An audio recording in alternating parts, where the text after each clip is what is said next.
तो hello guys, आज आप लोग कैसे हो। आज मैं इनर ईयर के बारे में पढ़ाने वाली हूँ। ईयर का ये लगभग सेकेंड लेक्चर है, लगभग कंप्लीट हो जाएगा। तो फर्स्ट लेक्चर मैंने आउटर ईयर और मिडिल ईयर के बारे में बता चुकी हूँ, और ये सेकेंड लेक्चर में जो नेक्स्ट लेक्चर है इसमें इनर ईयर के बारे में बताऊँगी। ठीक है, इनर ईयर के अब शॉर्ट नोट्स टाइप आपको चाहिए होगा एग्ज़ाम के टाइम लिखने के लिए, तो इसको मतलब एक ग्राफ के रूप में बनाइए। उसमें लिखिए बोनी लेबरिंथ और मेम्ब्रानस लेबरिंथ। इनर ईयर को 2 पार्ट में डिवाइड किया, बोनी लेबरिंथ और मेम्ब्रानस लेबरिंथ। बोनी लेबरिंथ में जो मतलब आउटर होता है, ये आउटर होता है, और इसमें क्या होता है, पेरीलिम्फ होती है। ठीक है, और मेम्ब्रानस लेबरिंथ इंडो लिम्फ होती है इसमें, और ये इनर होता है। इससे ध्यान रखिएगा कि इंडो मतलब अंदर, तो इनर, ठीक है, इंडो लिम्फ होगी। अब इसमें इनर ईयर में 3 चीज़ होती है, कॉल्किया होते हैं, वेस्टिबुल होते हैं, सेमी सर्कुलर होती है। तो कॉल्किया में क्या क्या चीज़ होती है, कॉल्किलियर डक्ट होती है, जिसमें कॉल्किलियर डक्ट जो होती है हम आगे देखेंगे कि वो कॉल्किलियर डक्ट इस तरह से होती है। ठीक है, ये होती है scala vestibuli, scala tympani, scala media. ठीक है, तो ये हम आगे देखेंगे। तो इसमें 3 चीज़ होती है कॉर्कुलर डक्ट में, स्केला मीडिया बीच में होती है, स्केला वेस्टिबुलाई ऊपर होती है, और स्केला टिम्पेनिक नीचे होती है। ठीक है, और वेस्टिबुलाई में होती है यूट्रिकल्स और सैकुला। ध्यान रखिए, ये स्केला है और ये सैकुला है, ये दोनों नाम में थोड़ा डिफरेंस है। ठीक है, वेस्टिबुलाई में होती है यूट्रिकल्स होती है और सैकुला होती है। सेमी सर्कुलर में होती है सेमी सर्कुलर डक्ट होती है। ठीक है, सेमी सर्कुलर डक्ट होती है। अब इसमें यूट्रिकल्स और सैकुला, ये जो हम लोग का वेस्टिबुलाई का है। ठीक है, यूट्रिकल्स और सैकुला, और प्लस में सेमी सर्कुलर डक्ट, ये दोनों मिल के जो क्या करता है, हमें हेल्प करता है बैलेंसिंग में। जो हम लोगों ने पहले पढ़ा था कि ईयर जो है हमारे बॉडी को बैलेंस करने हेल्प करता है, इक्विलिब्रियम को मेंटेन करने में हेल्प करता है। तो बैलेंसिंग में हमारा 2 चीज़ काम करते हैं, वेस्टिबुलाई काम करती है, एक सेमी सर्कुलर काम करती है। तो सेमी सर्कुलर का सेमी सर्कुलर डक्ट, और वेस्टिबुलाई का यूट्रिकल्स एंड सैकुला। ठीक है, अब कॉकलियर डक्ट, ठीक है, ये कॉकलियर डक्ट और प्लस में सेमी सर्कुलर डक्ट, ये मिलके हेल्प करता है हियरिंग में। ठीक है, आपको ध्यान रखना होगा कि बैलेंसिंग में कौन सा काम करता है और हियरिंग में कौन सा हेल्प करता है। ठीक है, अब इसमें हम लोग देखते हैं कि 3 सेमी सर्कुलर कैनाल होता है। ठीक है, ये सेमी सर्कुलर कैनाल 3 होता है, 1 2 एंड 3 होता है। ठीक है, सुपीरियर होता है, पोस्टीरियर होता है, लेटरल होता है। ये एक दूसरे से ओवरलैप होता है, एक दूसरे से 90 डिग्री पे होता है। ठीक है, एक दूसरे के 90 डिग्री पे, सॉरी ये 90 डिग्री, एक दूसरे के 90 डिग्री के एंगल पे होता है। तो ये सुपीरियर, पोस्टीरियर, लेटरल 3 होता है।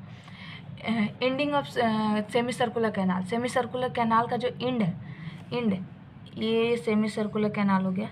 इसका जो यहाँ पे एंडिंग पॉइंट है, ये थोड़ा सा स्वेलन लाई का स्ट्रक्चर होती है, थोड़ी सी स्वेलन लाई, जिसे हम लोग क्या बोलते हैं, एम्पुला बोलते हैं। ये थोड़ी सी स्वेलन होती है और इसे हम बोलते हैं एम्पुला। और ये एम्पुला ये किधर की तरफ जाके ओपन होती है, वेस्टिबुलाई। हम लोग स्ट्रक्चर में देखे थे, ये इसके बाद ये इधर इसके इधर होती है, वेस्टिबुलाई होती है। ये जाके किस में खुलती है, आप लोग पिछले लेक्चर में देख लीजिएगा जिसमें मैंने स्ट्रक्चर के बारे में डिफाइन किया है। तो वेस्टिबुलाई में जाके ये ओपन होती है। इनसाइड एम्पुला, एम्पुला के अंदर क्या होता है, सिस्टा पाया जाता है, क्रिस्टा। ठीक है, ये क्रिस्टा जो है सेंसरी पार्ट है, बहुत ही सेंसरी पार्ट है, और ये हेल्प करता है आगे आपको इक्विलिब्रियम में, या फिर इक्विलिब्रियम को मेंटेन करने में, या फिर हियरिंग वगैरह में क्रिस्टा होती है। ठीक है, ये बहुत ही सेंसरी पार्ट है। अब हम इसमें एक एक करके पढ़ेंगे। ठीक है, तो कॉकलिया के बारे में, तो ये स्नेल शेप्स होती है। इसकी शेप देखिए, आपको पता चल जाएगा कि ये स्नेल शेप है। ठीक है, इसका शेप जो है स्नेल शेप होती है। हेलिकोटर्मा के नाम से जाना जाता है। इसमें एक जो ये सेंटर में एक पॉइंट है, इसको हेलिकोटर्मा के नाम से जाना जाता है। ठीक है, अब इसमें मैंने पीछे भी बताया था कि इसमें किस तरह की स्ट्रक्चर होती है। ये जो कॉइलिंग है ना, ऐसे ये कॉइलिंग ऐसे ही बनी होती है। तो सबसे ऊपर होती है स्केला वेस्टिबुलाई, स्केला टिम्पैनी और स्केला मीडिया। स्केला मीडिया बीच में होती है, और इसमें होता है एंडोलिम्फ, और इन दोनों में होती है पेरीलिम्फ। ठीक है, ध्यान रखिएगा, स्केला वेस्टिबुलाई और स्केला टिम्पैनी में क्या होती है, पेरीलिम्फ होती है, और इसमें होता है एंडोलिम्फ। ठीक है, ये जो स्केला वेस्टिबुलाई का जो ओपनिंग है, ये ओवल विंडो कहलाती है, और स्केला टिम्पैनी की जो ओपनिंग है उसे राउंड विंडो कहते हैं। और ओवल विंडो जो है, अभी हम पीछे हम लोग देखे थे, ये किससे कनेक्टेड रहता है, स्टेपिस से। ठीक है। स्टेपिस जो मिडिल ईयर का बोन था उसे ओवल विंडो कनेक्टेड रहता है। तो ये क्या करता है कि यहाँ से जब ये वाइब्रेट करता है स्टेपिस, तो इसके वाइब्रेशन को क्या करता है, ये ओवल विंडो में आता है और ओवल विंडो से फिर पास करता है स्केला वेस्टिबुलाई में। तो राउंड विंडो क्या करता है, राउंड विंडो क्या करेगा, ये बैलेंसिंग में हेल्प करेगा। मान लेते हैं कि यहाँ पे वाइब्रेशन शुरू होगा तो उसको बैलेंस भी तो करना होगा, कंटिन्यूसली तो वाइब्रेट नहीं करेगा, तो उसकी बैलेंसिंग में हेल्प करता है राउंड विंडो वाइब्रेशन वगैरह में, ठीक है। अब नीचे थोड़ा सा और स्ट्रक्चर देखते हैं। अब यहाँ पे हम लोग देखते हैं कि ये जो है स्केला वेस्टिबुलाई है, जिसमें रेजिनस मेम्ब्रेन होते हैं। ये जो मेम्ब्रेन्स है इस तरह से, ये रेजिनस मेम्ब्रेन होते हैं, ठीक है, नाम याद रखिए। फिर जो स्केला मीडिया है, यहाँ पे ये हेयर ऑर्गन ऑफ कॉर्टिकाई होगा, ठीक है। इन्हें क्या बोलते हैं, ऑर्गन ऑफ कॉर्टिकाई। ये जो स्ट्रक्चर है इसे हम लोग ऑर्गन ऑफ कॉर्टिकाई बोलते हैं। इसके ऊपर जो हेयर लाइक स्ट्रक्चर है वो है हेयर सेल्स, ठीक है। Hair cells outer inner, hair cells दो पार्ट के होते हैं, आउटर और इनर होते हैं। टेक्टोरियल मेम्ब्रेन होता है, जेली लाइक ये मेम्ब्रेन होता है। टेक्टोरियल मेम्ब्रेन एक जेली लाइक मेम्ब्रेन होता है। क्या होता है कि जब यहाँ पे वाइब्रेशन आती है स्टेपिस के थ्रू, जब वाइब्रेशन आती है तो ये वाइब्रेट करना शुरू करता है, और जब ये वाइब्रेट करना शुरू करता है तो ये जो यहाँ का जो पेरीलिम्फ है, इसमें जो पेरीलिम्फ है, ठीक है, अभी फिजियोलॉजी में मैं बताऊंगी। तो पेरीलिम्फ जब वाइब्रेट करना शुरू करेगा तो इसकी वजह से ये जो टेक्टोरियल मेम्ब्रेन है ये वाइब्रेट करना शुरू कर देता है। टेक्टोरियल मेम्ब्रेन जब वाइब्रेट करता है तो यहाँ का हेयर सेल्स जो है ये वाइब्रेट करने लगता है, और हेयर सेल्स जब वाइब्रेट करता है तो इसी के अंदर रिसेप्टर्स होते हैं, ठीक है। वो जो रिसेप्टर्स, जो कि मतलब रिसेप्टर्स फिर वो सिग्नल बनाते हैं, ठीक है। फिर उसके बाद ऑर्गन ऑफ कॉर्टिकाई जो कि हेल्प करता है हियरिंग वगैरह में, हेल्प करता है सुनने वगैरह में। पीछे हम लोगों ने देखा था कॉक्लियर डक्ट किस में हेल्प करता है, हियरिंग में हेल्प करता है। तो ऑर्गन ऑफ कॉर्टिकाई मतलब हियरिंग में, क्योंकि यहाँ वाइब्रेशन होने लगते हैं, वाइब्रेशन होने की वजह से यहाँ पे रिसेप्टर्स होते हैं, ठीक है, मैकेनो रिसेप्टर्स होते हैं, ठीक है। हेयर सेल्स में मैकेनो रिसेप्टर्स होते हैं जो कि हियरिंग में सिग्नल्स को रिसीव करते हैं। अब देखिए above the organ of Corti 3 cells. Organ of Corti में 3 तरह की सेल होती है, 3 सेल्स होती है, हेंसन सेल्स, डाइटर सेल्स और पिलर सेल्स। ये नाम बस याद रखिएगा थोड़ा सा, हेंसन HDP, ठीक है, HDP, हेंसन सेल, डाइटर सेल और पिलर सेल। अब यहाँ पे ये जो मतलब हमारा जो था ये सेल था ऑर्गन ऑफ कॉर्टिकाई, इस पर क्या होता है, सीलिया लाइक का स्ट्रक्चर होता है, ठीक है, इसीलिए जिसे हम लोग बोलते हैं स्टीरोसिलिया, याद रखिएगा नाम बहुत ही इंपॉर्टेंट है। स्टीरोसिलिया होती है, ये बैसिलर मेम्ब्रेन हो गया। बैसिलर मेम्ब्रेन हम लोग इसको बोलते हैं, एक मिनट देखिए, बैसिलर ये रेजिनस मेम्ब्रेन होती है, ठीक है। जो वेस्टिबुलाई में होती है वो रेजिनस मेम्ब्रेन होती है, और वहीं जो मीडियम यहाँ पे ये जो कहलाती है ये बैसिलर मेम्ब्रेन कहलाती है। ये बैसिलर मेम्ब्रेन पे ही यहाँ पे क्या है, ये ऑर्गन ऑफ कॉर्टिकाई है। तो वहीं हमारा यहाँ पे स्ट्रक्चर है, ये बेसिलर मेम्ब्रेन और इसके ऊपर ऑर्गन ऑफ कॉर्टिकाई, ठीक है। ये बेसिलर मेम्ब्रेन, इसके ऊपर ये ऑर्गन ऑफ कॉर्टिकाई, इसके ऊपर फिर हेयर सेल्स। यहाँ देखिए, तो ये हो गया हमारा बेसिलर, ठीक है, और इसके ऊपर ऑर्गन ऑफ कॉर्टिकाई, ठीक है, जिसमें स्टीरोसिलिया होती है, सारे स्टीरोसिलिया होती है, या फिर हेयर सेल्स। इन्हीं स्टीरोसिलिया में होती है मैकेनो रिसेप्टर्स होती है, found in the stereocilia. Stereocilia mechanoreceptors होते हैं जो कि convert the sound into neuro signals, और ये साउंड जो भी आ रहा है उसको न्यूरो सिग्नल्स में कन्वर्ट करते हैं, और यही न्यूरो सिग्नल्स फिर हमारे कॉर्टेक्स रीजन में जाता है ब्रेन के, ठीक है। अभी सेमी सर्कुलर कैनाल के बारे में थोड़ा सा देख लेते हैं। तो अभी हमने बताया कि ये 3 होते हैं, सुपीरियर होता है, पोस्टीरियर होता है, लैटरल होता है, ठीक है, ये 3 हो गया। और देखिए यहाँ पे एम्पुला रीजन है जो कि आगे आके ये वेस्टिबुलाई में हम लोगों ने पीछे पढ़ा था कि सैकुला और यूट्रिकल्स होते हैं, ये वेस्टिबुलाई में होते हैं। और ये कहाँ ओपन हो रहा है इसका एम्पुला रीजन, वेस्टिबुलाई में ओपन हो रहा है। और एम्पुला रीजन में क्या पाया जाता था, क्रिस्टा, ठीक है, ध्यान रखिएगा। एम्पुला में क्या पाया जाता था, क्रिस्टा, जो कि हमने पीछे बता चुका है। वेस्टिबुलर एपैरेटस, अब इन दोनों को वेस्टिबुलाई, देखिए ये जो वेस्टिबुलाई है और सेमी सर्कुलर कैनाल, ये इन दोनों को मिला के वेस्टिबुलर एपैरेटस बोलते हैं, ध्यान रखिएगा। Semi circular canal, semi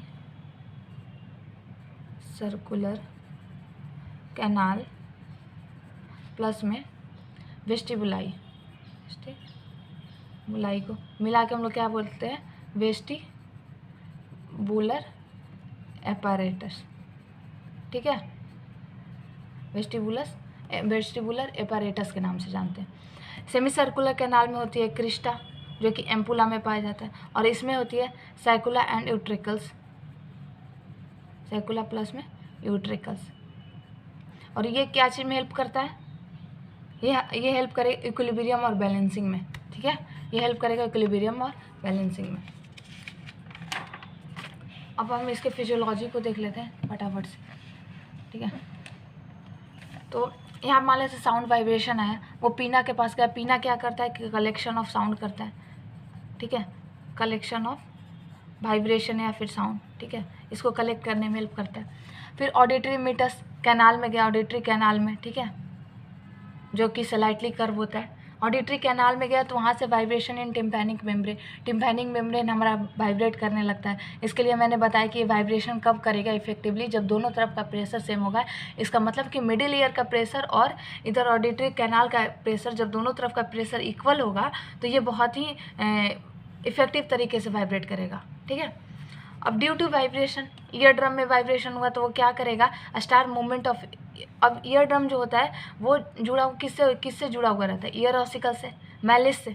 year drum जो हो जाता है वो मैलिस से जुड़ा रहता है, ठीक है, मैलिस से।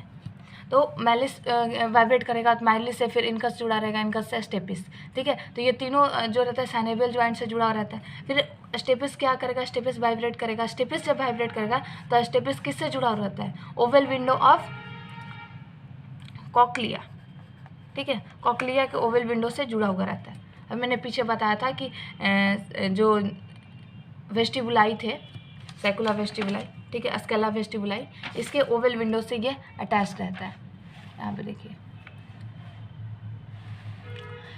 ये रहा सैकुला वेस्टिबुलाई, कॉक्लिया का पार्ट है सैकुला वेस्टिबुलाई का। ये जो ओवल विंडो है इससे कौन जुड़ा रहता है, स्टेपिस। तो यहाँ पे क्या करेगा, ये स्टेपिस वाइब्रेट करेगा और उसकी वजह से क्या होगा कि ओवल विंडो वाइब्रेट कर, ओवल विंडो मतलब उससे जुड़ा रहेगा। तो ओवल विंडो ये देखिए, ये ओवल विंडो हो गया, ठीक है, और यहाँ पे हम मेरा जुड़ा हुआ है स्टेपिस, ठीक है। तो स्टेपिस अगर वाइब्रेट कर रहा है, स्टेपिस ये वाइब्रेट कर रहा है तो ये अब क्या करेगा, अपना वाइब्रेशन इसके अंदर भेजेगा। इसके अंदर क्या होता है, पेरीलिम्फ होती है। पेरीलिम्फ एक लिक्विड लाइक स्ट्रक्चर है, तो पेरीलिम्फ वाइब्रेट करना शुरू कर देगा।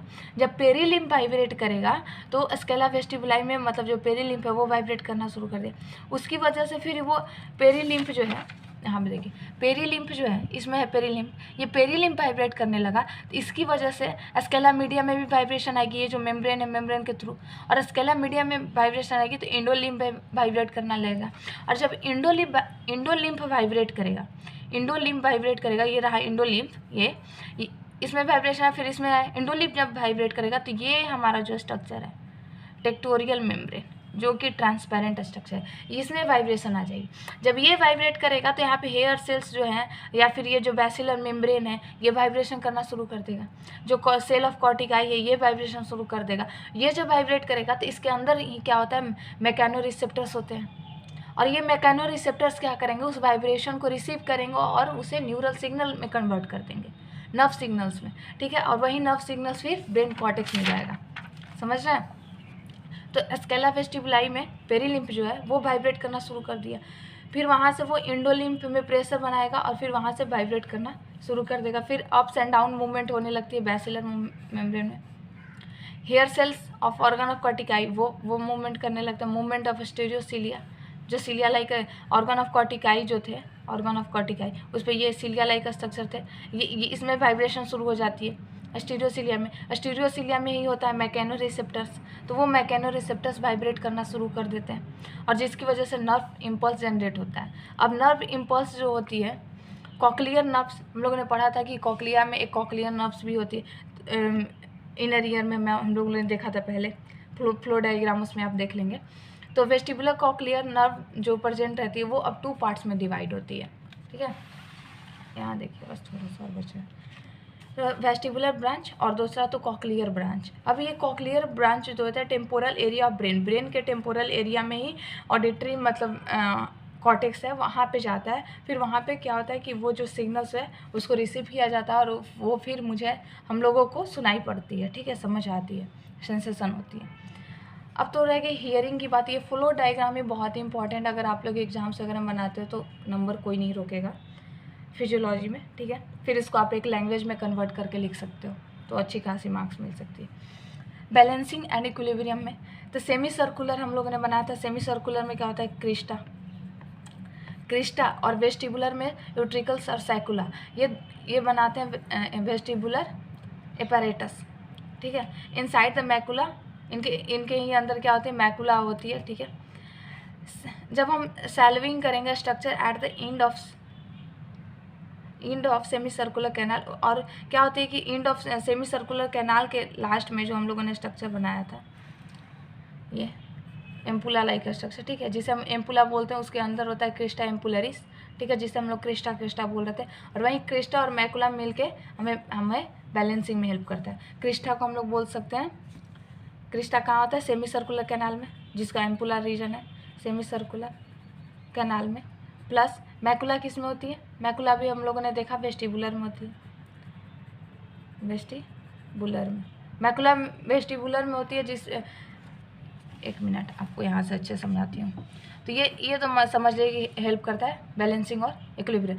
वेस्टिबुलर के अंदर होती है आपका यूट्रिकल्स एंड सैकुला, सैकुला के अंदर होती है मैकुला, ठीक है, समझ रहे हो, इसलिए यहाँ पे डायरेक्ट नाम लिख दिया गया है यहाँ पे मैकुला, ठीक है। ये एक्चुअली यूट्रिकल्स की ही पार्ट है मैकुला, जो कि यूट्रिकल्स और सैकुला होता है, उसके अंदर होती है मैकुला, और वहीं मैकुला जो होती है और एक सेमी सर्कुलर का क्रिस्टा, ये दोनों मिल के बैलेंसिंग और इक्विलिब्रियम में हेल्प करती है, ठीक है।